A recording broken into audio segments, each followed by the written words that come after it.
Home सराधा सब कई जाई करो तुम बाधा। सबसे पहले हिरण्यकशिपु ने यज्ञ बंद करवा दिए, क्योंकि देवी देवताओं को आहुति किससे मिलती है? यज्ञ से मिलती है। बोले श्राद्ध बंद करवा दो, श्राद्ध के द्वारा पितृ संतुष्ट होते हैं। ब्राह्मणों का भोजन करना बंद करा दो। ऐसे हिरण्यकशिपु के वंशज आज भी हैं, बुरा मत मानना। आज भी ऐसे ऐसे पंथ के लोग हैं, वो लोग कहते हैं कि श्राद्ध करने की क्या जरूरत है, मना करते हैं। तो समझ लेना चाहिए वो हिरण्यकशिपु के ही वंशज हैं, रावण के वंशज हैं, जो हवन करने से मना करते हो और श्राद्ध करने से मना करते हो। क्योंकि ये हिरण्यकशिपु का कार्य था कि हवन नहीं कर, यज्ञ नहीं के लिए मना करता था और श्राद्ध के लिए मना करता। लेकिन भगवान की लीला, प्रहलाद जी एक बार हिरण्यकशिपु अपनी गोदी में प्रहलाद जी को गोदी में लिए हुए था और हिरण्यकशिपु ने प्रहलाद से पूछा कि कुछ अच्छी चीज सुनाओ। बोले पिताजी अच्छी क्या है, सबसे अच्छा तो भगवान नाम नारायण है। जैसे नारायण सुना, बोले देखो हम बाहर वालों को तो सुधार रहे हैं और ये तो हमारे घर में नारायण का भक्त पैदा हो गया। तुरंत अपने गुरु शुक्राचार्य जी को बुलाया और उनसे कहा कि जाओ इसे जो हमारी दैत्य शिक्षा है वो दैत्य शिक्षा दो जाकर। आज जितने उनके जो शुक्राचार्य के पुत्र संड और मर्क जाकर प्रहलाद जी को शिक्षा देने लगे। बोले देखो जो दैत्यों की शिक्षा क्या है। निशाचर कौन है? निशाचर किसे कहते हैं?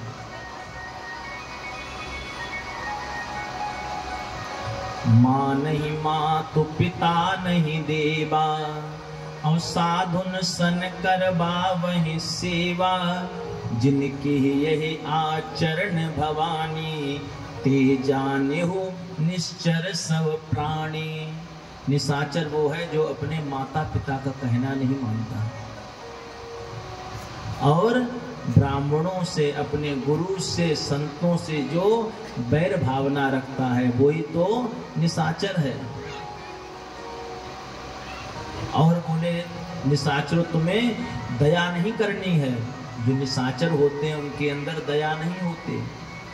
बोले तुम्हें तो ये करना चाहिए, तुम्हारे राज्य में जो भी नारायण नाम ले उसे तुम मारो। प्रहलाद जी तो एक कान से सुन रहे हैं और दूसरे कान से निकाल दे रहे हैं।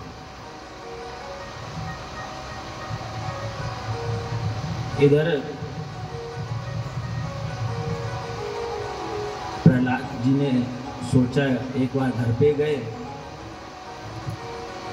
हिरण्यकशिपु ने सोचा कि आज इनसे कुछ पूछा जाए, इतने दिनों बाद कुछ पढ़ के आए होंगे। बोले पुत्र कुछ अच्छी चीज सुनाओ। आज प्रहलाद जी ने कहा पिताजी भक्ति 9 प्रकार की होती है।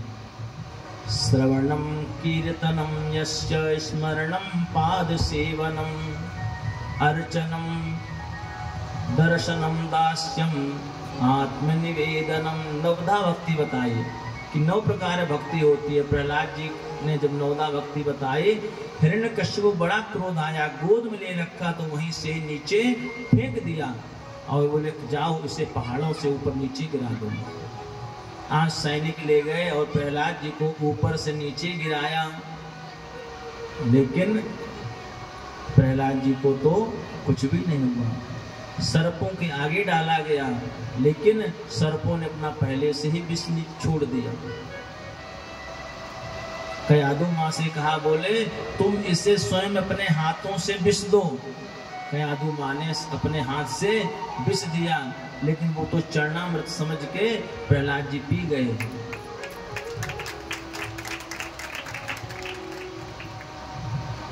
वो तो हर चीज में परमात्मा को देखते हैं। होलिका आई हिरण्यकशिपु की बहन, उसने कहा भाई चिंतित क्यों हो?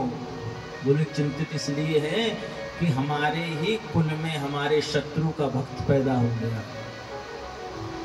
होलिका ने कहा मुझे वरदान प्राप्त है कि मैं अग्नि में जलूंगी नहीं, तुम इसे मुझे गोदी में पकड़ा दो और गोदी में इसे लेके बैठ जाऊंगी, ये जल जाएगा, मैं नहीं जलूंगी। लेकिन भगवान जाको राखे साइया मार सके ना कोई, और बाल न बांका कर सके चाहे जग बैरी होए।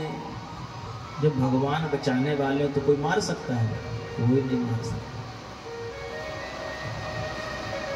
और जिसे भगवान मारने वाले हैं उसे कोई बचा नहीं सकता, और जिसे भगवान बचाने वाले हैं उसे कोई मार नहीं सकता।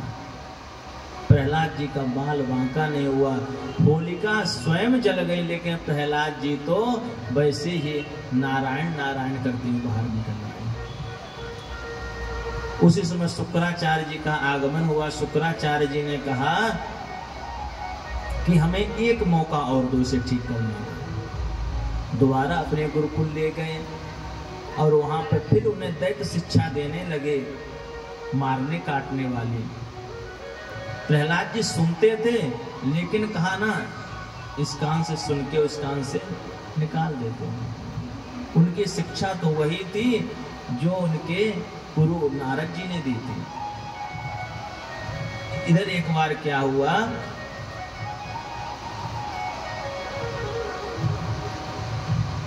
गुरुकुल में कोई नहीं था। शुक्राचार्य जी बाहर गए हुए थे, उनके पुत्र जो संडामृग वो भी बाहर गए हुए थे। आज प्रहलाद जी अकेले थे। प्रहलाद जी से जो वहां पर दैत्य बालक थे उन्होंने पूछा, देखो भैया तुम्हारी और हमारी शिक्षा तो एक समान हुई है, तुम्हें ये नारायण नाम सबसे पहले कहां से मिला? आपको पता है सबसे पहले नारद जी को, ये प्रहलाद जी को नारायण नाम सबसे पहले कहां सुनने को मिला? प्रहलाद जी, नारद जी ने तो सुनाया ही है।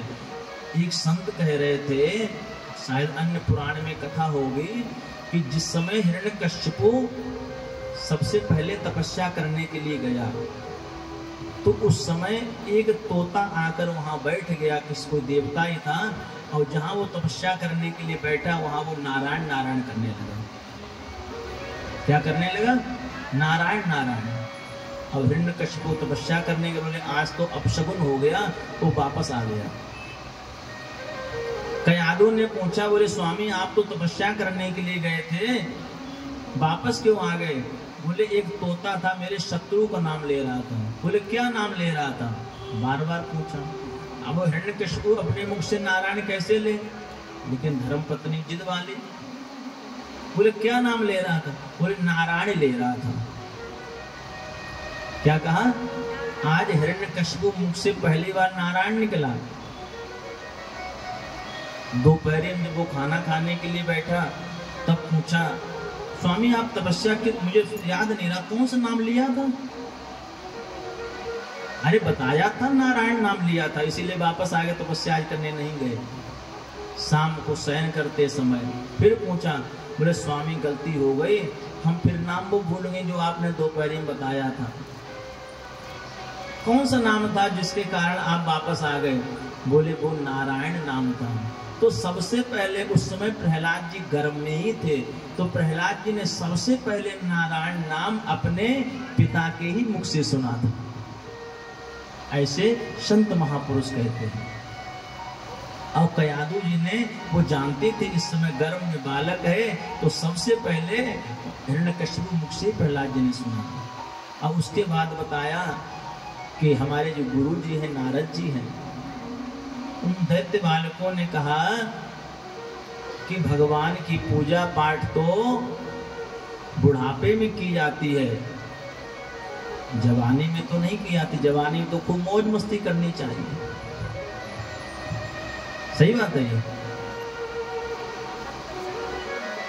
जोर से तो बोल दो माता है। आप पूजा पाठ लोग यही कहते हैं जब बूढ़े हो जाएंगे तब जाएंगे, लेकिन बूढ़े होने पता क्या होता, किसी ने लिखा है नाक से बहेगा नाला। जो बूढ़े देखो कि नाक चलती रहेगी, नाक से बहेगा नाला और लाठी से पड़ेगा पाला। पड़े पड़े जिंदगानी में थोकते रहोगे पीकदानी में। और भजन क्या करोगे जब दम न रहेगा वाणी में।